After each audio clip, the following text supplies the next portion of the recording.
former U.S. diplomat Jim Jatras, who's going to help try and figure this out like everybody else is.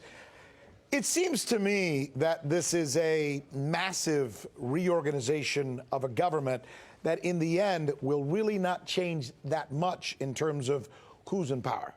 Well, if the assumption that most people have is correct, and I think it is, that ultimately the reins of power will remain with Vladimir Putin, that's correct. Remember, from 2008 to 2012, Medvedev and Putin switched places, prime minister and president. But everybody understood at that point the prime minister was the real power and not the president, and I expect that to continue to be the case. Let me ask you a question that I'm thinking about, that guys like you and I maybe think about a lot these days as we've been in this thing we call a democracy, the United States, for so long.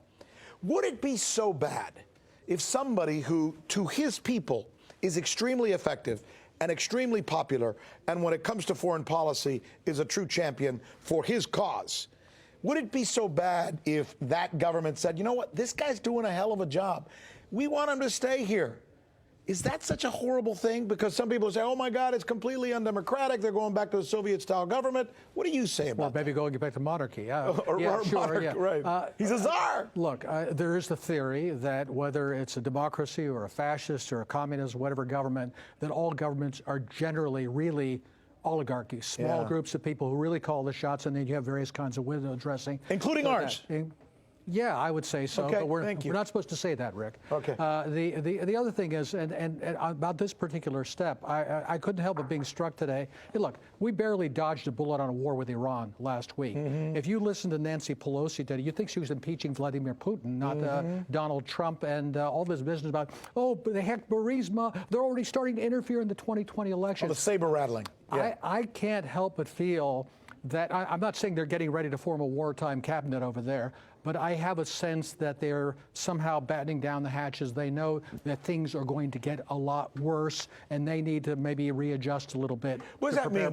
Explain to our audience what you mean by battening down the hatches, wartime cabinet. What does that mean? Look, Dmitry Medvedev had the reputation, and I think partly deserved, of being probably one of the most favorable pro-Western politicians, trying to open that door as opposed to relations with more a Eurasian direction. Yeah. And which is another way of saying he's weak. I'll say it for you. Well, I wouldn't say that. Okay. I don't think that's the case. I think he was maybe more open to that perspective than other people in the Kremlin orbit.